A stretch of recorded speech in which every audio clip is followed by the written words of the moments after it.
I danced through the bullshit, danced through the pain, danced through the dark when they forgot my name. Back to the wall, but I still stand tall. Unheard athlete, yeah. I danced through it all.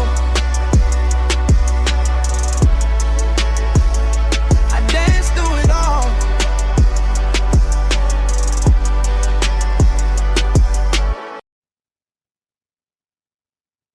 Hello, everyone. Welcome to the Unheard Athlete Podcast. I'm your host, Ellison Jordan, for the Unheard Athlete Podcast. Thank you guys for tuning in. Hope you guys will be able to enjoy this podcast. Before I get into this podcast, I'd like to introduce to you guys the intro statement to what Unheard Athletes is all about.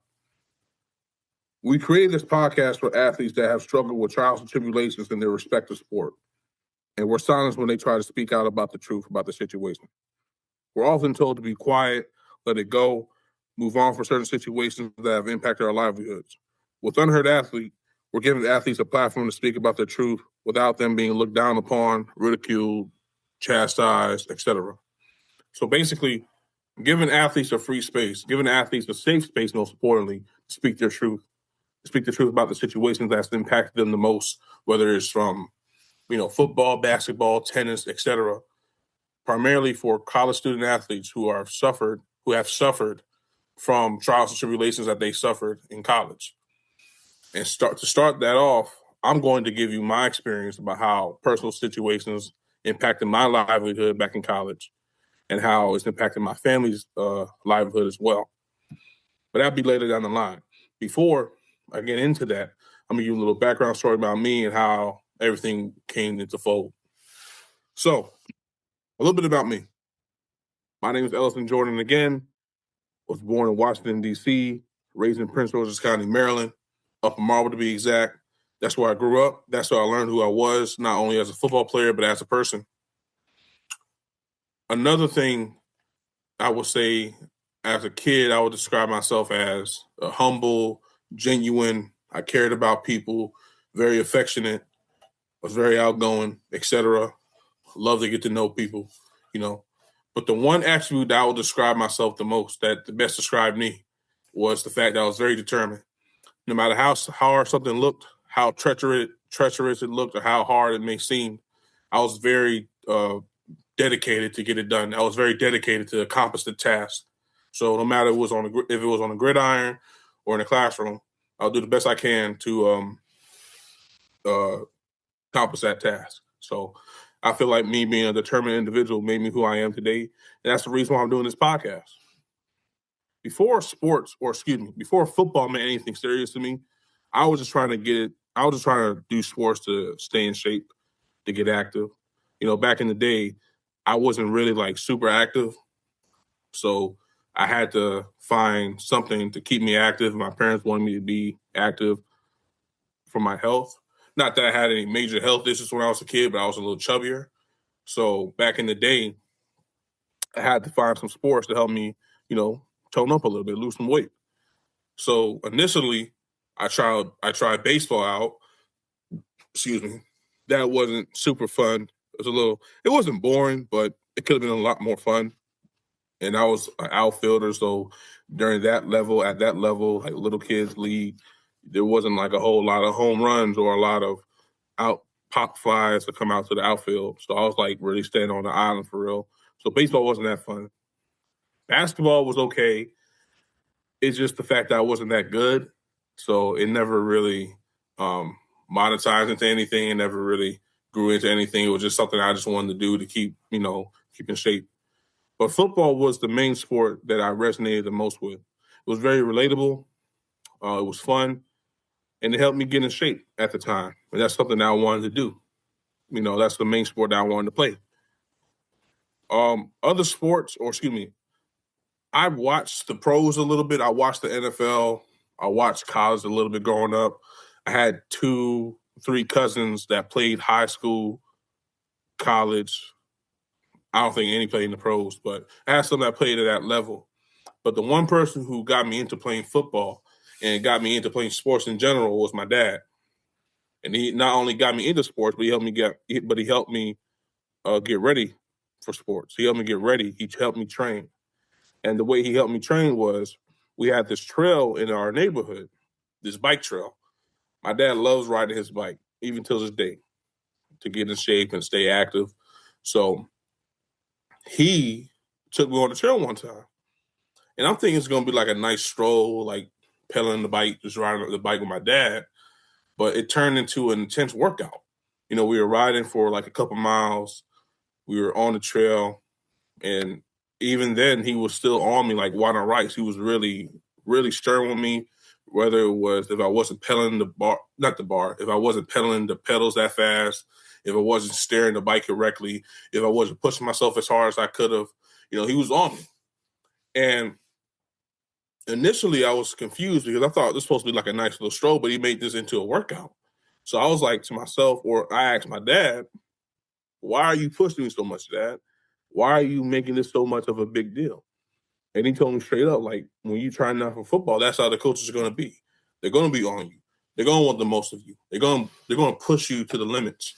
And I'm forever grateful for my dad for instilling his, toughness on me in terms of pushing me on the bike trail, because it got me prepared for how the coaches are going to be in football. Switching gears into how I started playing football. There was tryouts at Largo High School for this team called this youth football team called the KLM Cougars. They're still relevant today. So I tried out for that team at Largo High School, which is like 5 minutes down the road. And initially, I didn't know what to expect. I was nervous because I didn't think I was going to do that well. And unfortunately, at the first glance, I didn't do that well. I couldn't do a push-up. I couldn't do a sit-up. I couldn't get around the field. I had to have people literally push me behind. I had to push me to literally finish the lap. And it took a while, and it was treacherous, but I got through it. And I was able to get through it because, like I said before, I'm a determined individual, and it definitely looked hard, and it was hard, and it was definitely difficult, but I got through it. And that lasted for about a month. We were training, we were doing agility ladders, we were, doing bag work, we were doing all that type of stuff at Largo High School. And then we were doing that for a month. But then after a month passed, I wound up making the team, the JV team. And I was around 10 years old in the 4th grade when I started playing football. So I was like on a football team. It was an unlimited team where you can be any weight at any age. So that's where I was. My first year playing football, I was just doing it just to stay in shape, stay active. My parents wanted me to stay in a pretty good organization where the structure was good and the foundation was set. Meaning, what I mean by the foundation is like a good foundation where things are relatable. They keep you focused. They keep you accountable. They hold you accountable and all that type of stuff. So having a good organization that had those standards and had those rules for me set in place was going to help me not just on the football field, but in the community, in school, etc. So being a part of KLM was a great moment for me and a great time during that tenure. But the first year, I was just trying to stay in shape for real. And then throughout the season, as I went through the season playing games, it started to become fun. I was playing middle linebacker my first year, and it was a good time playing football as a 4th grader. I had a real good time. Like, it turned into something that I just wanted to do to keep me in shape, and to the point where I was having fun with it. Fast forward, 5th grade year, I didn't play because my 4th grade year, my first year playing football, I got in a car accident and I tweaked. Nothing serious happened. Me and my dad were okay. The car was totaled, unfortunately, but me and my dad were okay. But I think I tweaked my foot or some part of my body and the doctor recommended that I sit out the following year, which I did. So I sat out my 5th grade year, and then I came back 6th grade year. In 6th grade year, things started to pick up a little bit in a good way. I got taller. I built in my frame. I already had a year under my belt. I didn't know the system all throughout, but I knew a little bit about it because I already had a year under my belt, still playing JV. And then it got to the point where this became fun. Like, it wasn't just like, oh, I'm just doing this to stay in shape. I mean, it was still important for me to stay in shape and stay active, but it got to the point where I wanted to play football for real, like just for fun. And that's what it was, fun. So initially, playing in sixth grade, I also switched positions. I played defensive line. I was playing linebacker, like I said, my first year in fourth grade, but then I skipped my fifth grade year and then went to sixth grade. I missed a year because of the injury. I wanted to play D line, so I grew in my frame a little. I grew into my frame a little bit. I started to bulk up a little bit. I got a little taller, so they put me on the D line. And that sixth grade year was pretty fun because I knew what I had to. I knew what I was capable of. I knew the things that I had to work on, and I knew the things that I've already did to prepare me for my second year playing football. And what made it so fun was the fact that towards the end of the year they had banquets, and at the end of the year, my first year I didn't get nothing, which I wasn't expecting to get anything crazy because it was my first year and I was still learning. But my second year, my sixth grade year, we was at the banquet and they gave me most improved player of the year. And that was very humbling and very proud moment for me because I knew I accomplished something. I knew I improved. I improved.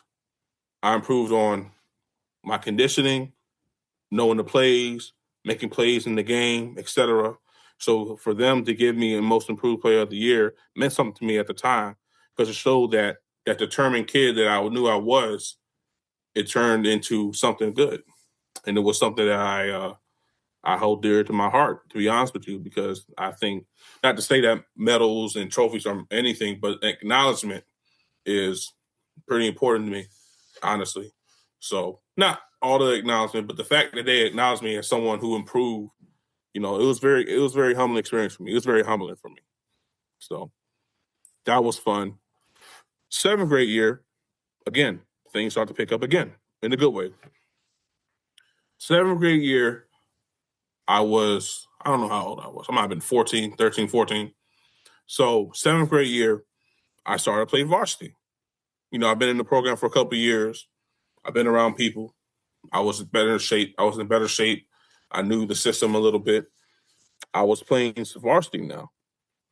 And initially, I almost came close to not making varsity because they wanted me to play O-line, and for real, I didn't like playing O-line. So I would do things on purpose, like hold or do something, act like I didn't know the plays just to not play O-line. They were about to cut me and send me down to JV. But they also recognized what I can do on the defensive side of the ball. So they kept me on varsity because of that.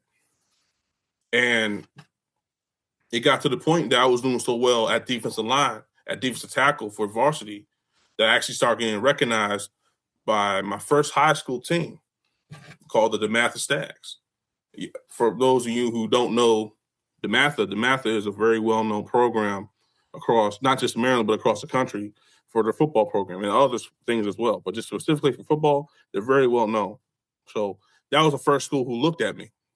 So that year, what I mean by things started to pick up, other schools other than DeMatha started looking at me, like St. John's, Good Counsel, Carroll, McNamara, Bishop Ironton, other schools in the WCAC. So when my seventh grade year hit, when I was going through my seventh grade year, I was getting a lot of recognition from other schools. And that was a big accomplishment for me because it's kind of like it showed how the hard work that I was putting in, the growth I had, had to do, the growing I had to do. I mean, coming from someone who was a fourth grade kid or a 10-year-old who couldn't do a push-up, who couldn't get around the field, who couldn't do a sit-up, to getting looks from other major high schools across the state, across the PG County at the time. So that was major for me, and I'm very grateful for that. Going to eighth grade year, things started to pick up again in a good way. Got to the point where I wasn't just getting looked at from schools across the county. I was getting looked at from schools across the state. So other schools like in the Baltimore area, Spalding, Mount St. Joe's, St. Francis at the time, Gilman. Gilman was the high school that I went to. That'll be later. tell you about that later. In other schools, I had to go back and look, but other schools that like public schools, Friendly, and all those other guys, people started looking at me. People started to know who Ellison Jordan was during the time. And that was just a great time because it was like I was having fun, but also I was, getting recognition.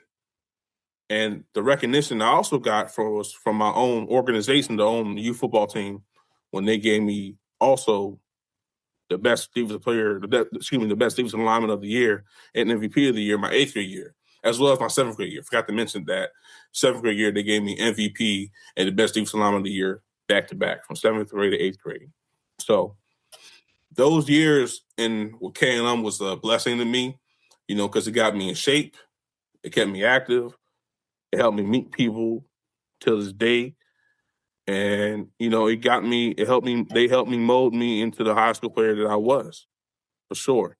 And I'm forever grateful for KLM for, welcoming me in to the program and building me into the high school player that I was.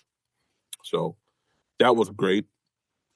And another thing that happened during that time was my 8th grade year. I feel like 8th grade year was my best year. That's where I kind of had everything, everything on lock. I was in the system. I was doing everything right, or not everything right, but I was doing some things in a good way. So when 8th grade year came around, or at the end of my 8th grade year, I got selected to play in this junior rate academic All-American game. And basically, it's like you have to have a 3.0 or above to play in that game. And you had to be a good football player too to play in that game. So I was one of the players to be selected for that game. And I remember playing in Phoenix and doing pretty well in the game as well. Like I remember they put me at DN and I had like 2 to 3 sacks that game. So that was on a bigger stage versus other 8th graders across the country. And I was like to put myself on display for other people to see. And it came pretty well. And it was it was a pretty good run. I had a pretty good run in my youth football career.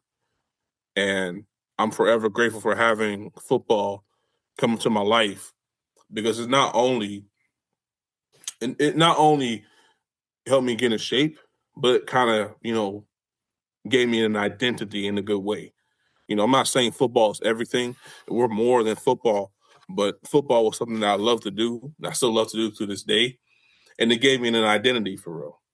So to kind of have football stripped away from me in a fashion that the way it was, the fact that football was stripped away from me in the fashion that it was broke me a little bit, later down the line.